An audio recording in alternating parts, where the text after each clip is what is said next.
So hello guys, कैसे हो तुम। स्वागत है तुम सभी का एक और वीडियो में।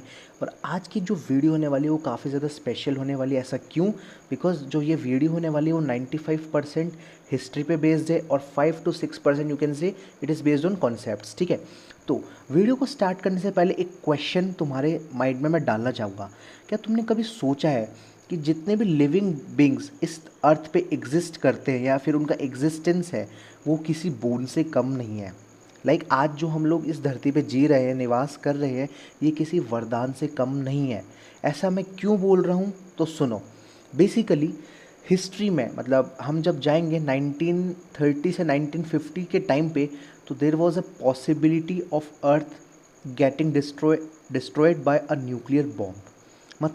साइंटिस्ट की नींदें उड़ गई थी उस टाइम पे जब उनको ये पॉसिबिलिटी पता चली कि जो एटॉमिक बॉम्ब है वो हमारी अर्थ को कम्प्लीटली डिस्ट्रॉय कर सकता है। तो बेसिकली न्यूक्लियर बॉम्ब तक हम पहुँचे कैसे, तो हम थोड़ा सा हिस्ट्री में और पीछे चलते हैं, 1900s के टाइम पे। ठीक है, तो उस टाइम पे जर्मनी एक इकलौती ऐसी कंट्री थी जो एटम के स्ट्रक्चर को पढ़ने में बहुत आगे थी। They were very advance about the atomic structure, उसकी details, like Rutherford and Niels Bohr, Heisenberg and de Broglie. तो ये सारे साइंटिस्ट ऐसे थे, इन लोगों का तुमने पढ़ा भी होगा इनके बारे में क्लास 11th में केमिस्ट्री में। तो ये these were very advance scientist and genius scientist. ठीक है, श्रोडिंगर। तो बेसिकली ये लोग एटॉमिक स्ट्रक्चर को एक बहुत हाई एडवांस लेवल पे इन्होंने स्टडी किया था। तो बेसिकली हमको उस टाइम पे ये पता चल गया था कि एटम के न्यूक्लियस में एनर्जी तो बहुत है। ठीक है, एटम के न्यूक्लियस में एनर्जी तो बहुत है, तो इसको एनर्जी को हम बहुत अलग अलग टाइप से यूज़ कर सकते हैं।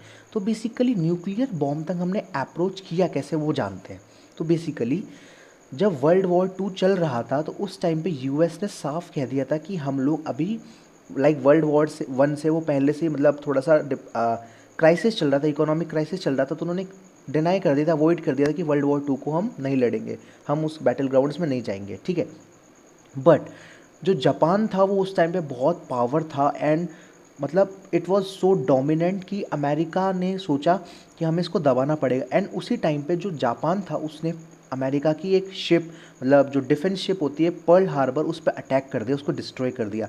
तो इस चीज़ से अमेरिका प्रोवोक हुआ और वो वर्ल्ड वॉर 2 में उतर गया। ठीक है, तो अब जापान था वो सरेंडर करने का नाम ही नहीं ले रहा था। वो तुरंत फ्रीक्वेंटली ऑफन अटैक्स पे अटैक्स किए जा रहा था सारी कंट्रीज़ पे। ठीक है, तो अब अमेरिका जो था वो तुम जानते हो कि उसकी जो इकोनॉमी है वो way better than any country in this world now. So basically उस टाइम पे भी वो बहुत एडवांस था। तो अमेरिका के कुछ साइंटिस्ट थे जिन्होंने ये चीज़ संभाली कि हमको एक ऐसा वेपन बनाना पड़ेगा जिससे ह्यूमैनिटी और वी कैन से अर्थ पर, हमारी धरती पर शांति बनी रहे। ये जो जितनी लड़ाई या युद्ध चल रहा है इसको ख़त्म कर सके। तो बेसिकली 1942 में मैनहट्टन प्रोजेक्ट की शुरुआत होती है। मैनहट्टन प्रोजेक्ट उसका नाम ही मैनहट्टन प्रोजेक्ट था। तो बेसिकली उसमें जो मेन लीडर थे, the leader of the project was doctor Robert Oppenheimer. और तुमने इनका नाम सुना होगा, इनके ऊपर एक पूरी मूवी बनी हुई है, so you can watch there also, Jio cinema पे अवेलेबल है। तो अब जो रॉबर्ट ओपेनहाइमर थे वो बेसिकली एक जीनियस थ्योरेटिकल फिजिसिस्ट थे। ठीक है, थ्योरेटिकल फिजिक्स में वो बहुत ज़्यादा जीनियस थे। Basically he was himself a student of Niels Bohr, Heisenberg. वो पर्सनली उन लोगों से मिले हुए थे, उन्होंने काफ़ी ज़्यादा साथ में रिसर्च की थी। ठीक है, तो अब न्यू जो ये न्यूक्लियर बॉम्ब का जो थॉट था, ये ओपेनहाइमर के दिमाग में आ गया था कि हम एटम के न्यूक्लियस से काफ़ी ज़्यादा एनर्जी को निकाल सकते हैं, हम उसको यूज़ कर सकते हैं। तो क्या इस एनर्जी से हम एक बॉम्ब बना सकते हैं ताकि हम हमारे जो एनिमीज़ है उनको सरेंडर करवा सके। तो ठीक है, उनके दिमाग में थॉट आ गया। ठीक है, तो उन्होंने एक कमेटी बनाई 1942 में लॉस एल्मोस में। उनकी एक लेबोरेटरी थी जहाँ पे सारे साइंटिस्ट जो थ्योरेटिकल फिजिक्सिस्ट थे वो सारे वर्क करने लगे न्यूक्लियर प्रोजेक्ट पर, जिसको हम बोलते हैं मैनहट्टन प्रोजेक्ट। ठीक है, तो अब उन्हें ये तो पता चल गया कि एक एटम से हम काफ़ी ज़्यादा एनर्जी निकाल सकते हैं और इसके दो टाइप्स हैं, एक है फिजन एंड एक होता है फ्यूज़न। तो हमें ये जानना पड़ेगा कि फिजन और फ्यूज़न में डिफरेंस क्या है। तो सब सुनो, फिजन एक ऐसी रिएक्शन होती है जिसमें एक न्यूट्रॉन को एक हैवी न्यूक्लियस से टकराया जाता है। Heavy nucleus in the sense उस टाइम पे था यूरेनियम और प्लूटोनियम, जिसका heavy nucleus in the sense जिनमें प्रोटॉन और न्यूट्रॉन की संख्या बहुत ज़्यादा हो, मतलब greater the number of protons so heavier the nucleus, ठीक है। तो जब उन्होंने ये पता किया कि जो फिजन होता है उसमें किसी भी न्यूट्रॉन को यदि किसी हैवी न्यूक्लियस से बॉम्बार्ड करवाया जाएगा तो वो दो एटम्स में टूट जाएगा एंड देर मतलब उसमें बहुत high amount of energy is released, ठीक है।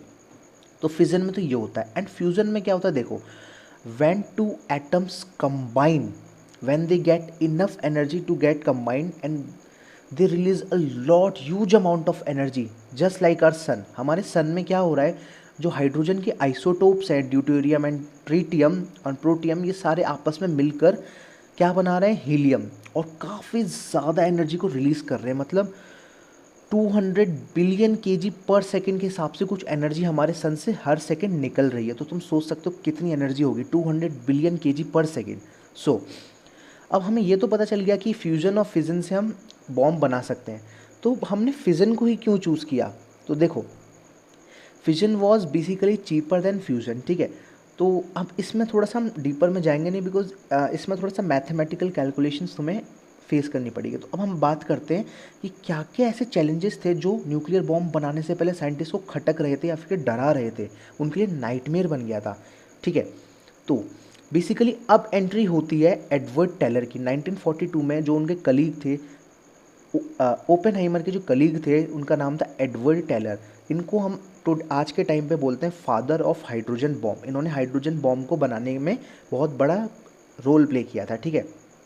तो एडवर्ड टेलर ने ये बताया कि उन्होंने एक आइडिया प्रपोज किया कि लाइक जो हमारा जो फिजन रिएक्शन है, लाइक जो हम बॉम्ब बना रहे हैं, फिजन बॉम्ब बना रहे हैं, तो ये एक बहुत ज़्यादा एनर्जी रिलीज़ करेगा। जैसे मैंने तुम्हें बताया कि न्यूट्रॉन्स को जब हैवी न्यूक्लियस से बॉम्बार्ड करवाओगे तो large amount of energy is released in the form of heat और वी कैन से लाइट।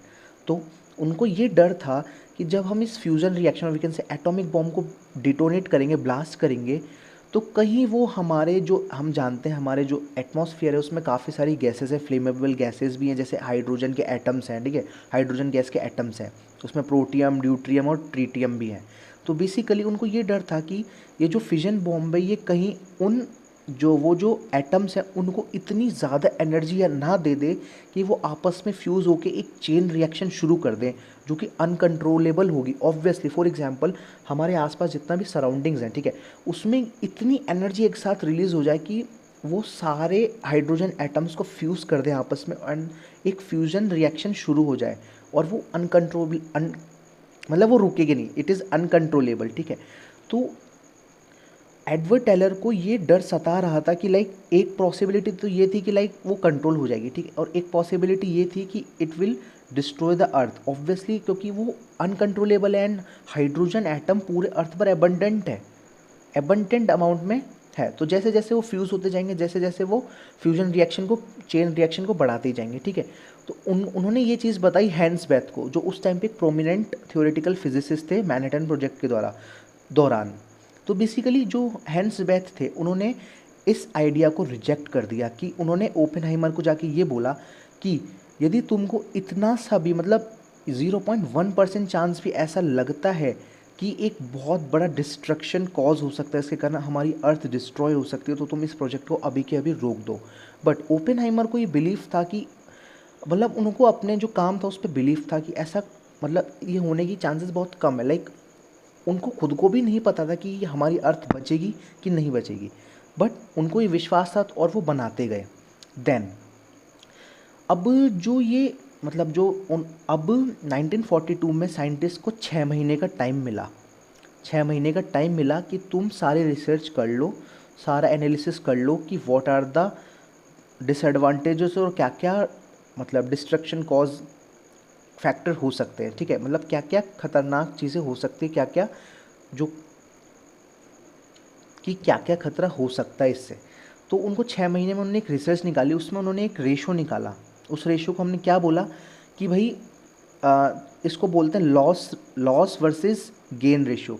तो गेन रेशो तो क्या होगा, जो मैंने तुम्हें बताया था कि भाई जो एटमॉस्फियर है उसमें फ्यूजन रिएक्शन शुरू हो जाएगी तो वो गेन करेगा एनर्जी और सारे हाइड्रोजन एटम्स आपस में फ्यूज़ होकर एक अल्टीमेट चेन रिएक्शन को शुरू कर देंगे जो कि कभी एंड नहीं होगी, it is not never going to be end, ठीक है। तो अब जो फ्यूज़न रिएक्शन थी उसके कारण जो जो ये डर बना हुआ था कि लाइक वो पूरे अर्थ को डिस्ट्रॉय कर देगी, एक तो ये था जिसको हम बोल सकते हैं गेन, ठीक है।